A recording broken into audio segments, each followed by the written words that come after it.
So welcome back to the Becoming Spiritual YouTube channel, but this is a very unique episode. It is a discussion I am having with myself, and I decided I'm going to record it. So here goes.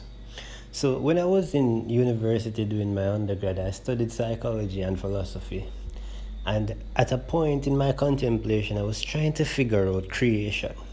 But I wasn't trying to figure out creation as to the Big Bang or, Genesis with first there was the Word was God, and the Word was with God, and however, heaven and earth. I wasn't trying to figure that out. I was trying to figure out human creation. Not necessarily from a spiritual point of view or a more metaphysical point of view, but not in terms of how God made man. No. I was trying to figure out the creation between the interaction between man and woman that would cause them to bring forth life. I fundamentally understood that the human psyche had three parts. It had the id, the ego, and the superego. Right? Basically two extremes with a balancing factor. And metaphysically, I was trying to figure out this triunity from another perspective. I understood that the mother and the father would have their own personality and henceforth their own spirit, right? If we're going to speak on that triunity aspect and that duality between the masculine and feminine. But how was it that the child could be born of them both, but had a completely different personality than both of them? How could that child be completely different from both parents? How could you have two children who are fundamentally quite different from each other if they are both springing forward from the same material, right? Genetically, biologically, right? And then I realized that there was more to it. This was in a time where I was even contemplating on higher levels the esoteric and trying to understand the nature of existence. But it was quite something else. I needed to understand, and I figured it out. That yes, there is mind, body, and spirit, and there is a triunity in regards to the psyche of the id, the ego, and the superego, or you want to say the higher self, the shadow, and you, the self. But when one would have been born, then the spirit that incarnates into that individual is not necessarily a breakaway from the mother and the father, because that is what I was thinking, that there was a fusion of energies in regards to a spiritual dynamic from both parents that created that child, but that was not the case. The mother and the father were fundamentally responsible for the mind and the body of the child, right? But not for the spirit. The mind, because there are aspects of both parents that are infused into the neurochemistry of the child, and in regards to nature and nurture, right? And brain chemistry and all of that, and the biology, neurobiology, neurochemistry. But the spirit of the child could be fundamentally different, and that child could become something completely different than the parents, and it could have a point of view, a frequency that is completely different from the parents. It could have a set of values that are different from the parents, from its siblings. And I knew, because I was like that.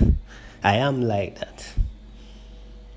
Right? So, and this is not to make it personal, but I needed to understand, how could it be that you could be born into a family and be completely different from all of them?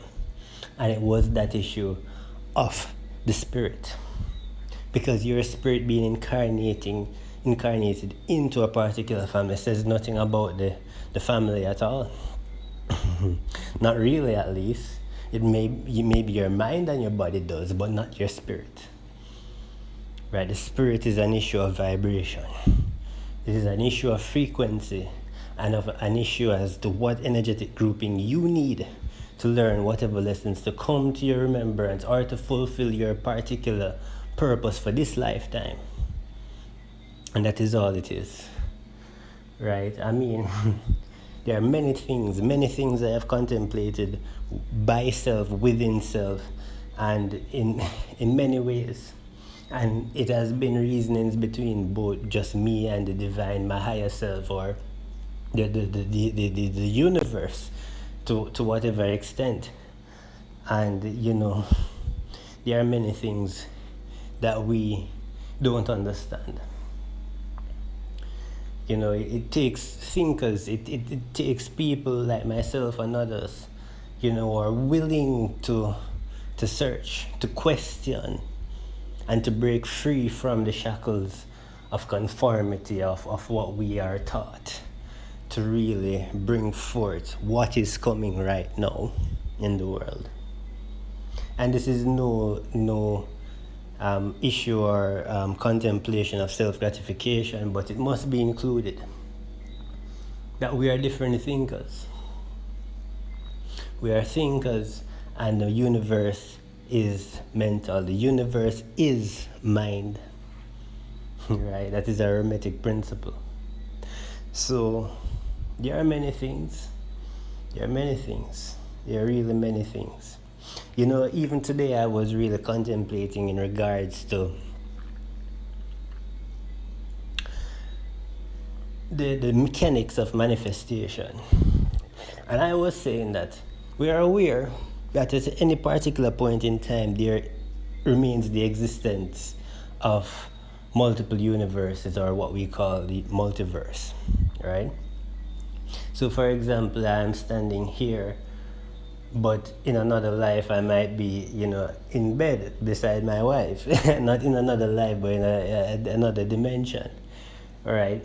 Or whatever. So the metaphysics, not even the metaphysics, but the mechanics of manifestation is what? Focus, will, intent. Right? That is basically what is required to manifest, right? Timing, but we're speaking about the internal alchemy, really, of the mind that really brings forth manifestation or sets it into motion, right? And when you really look at it, the idea is that at any particular point in time, there are multiple universes that are existing in various dimensions.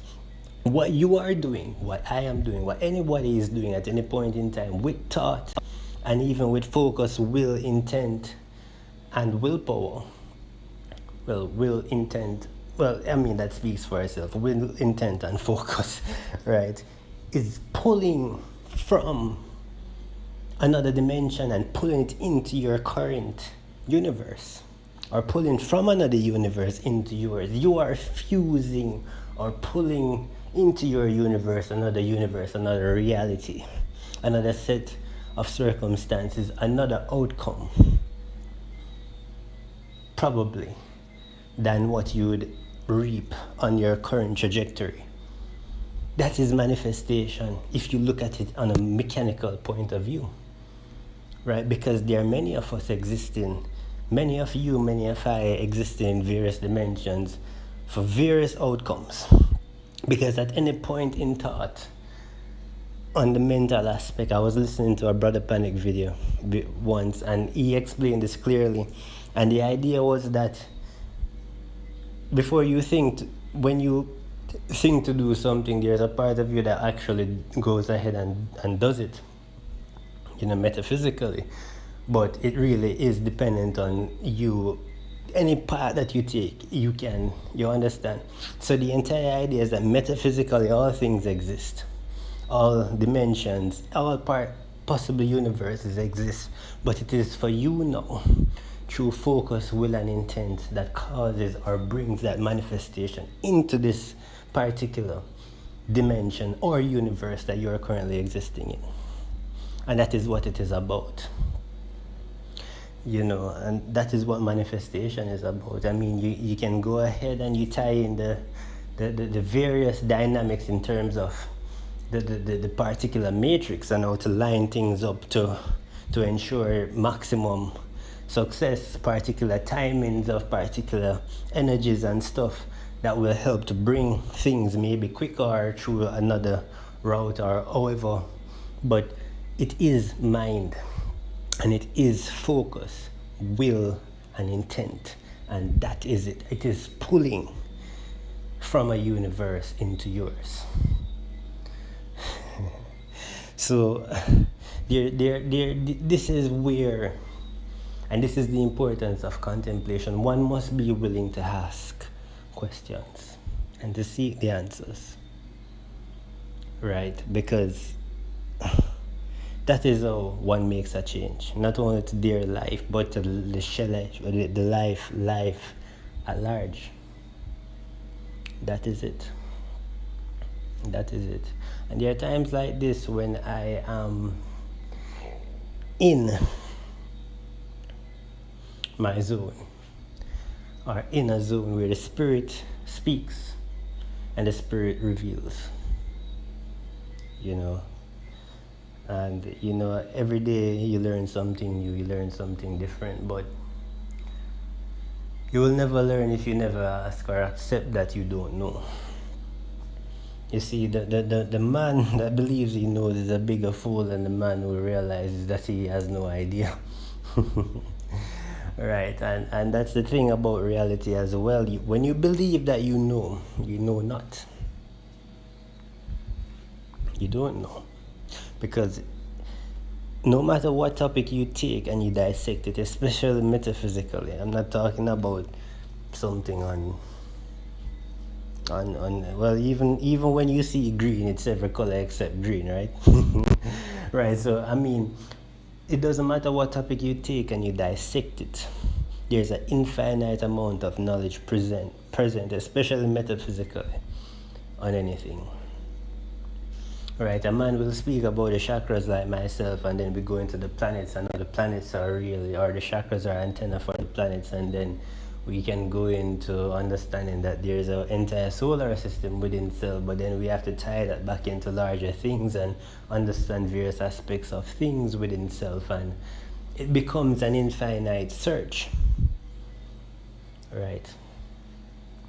And I think the greatest misery, not misery, or fear, or maybe not a fear, because it does not declare anything here, but the greatest issue for any person contemplating metaphysically or philosophically is to ensure that the search is carried on even after they would have ceased searching, right? Because that is it. It is the continuous contemplation and the search and the attainment of aspects of the infinite, which you are aware within self cannot be fully contained nor attained. Because even when you think that you have studied and mastered spiritually, metaphysically, the aspects of the solar system, then you will need to figure out how this is tied into others, if you can even do that. Because there's so many mysteries just about this system that we live in, that it's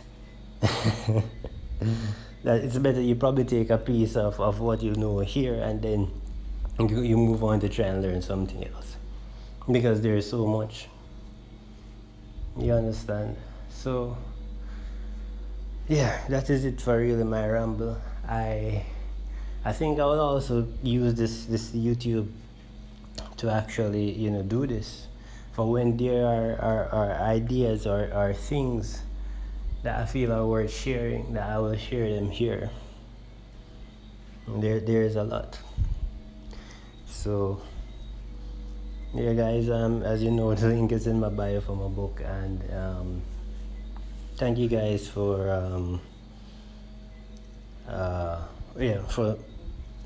for tuning in, and peace and love.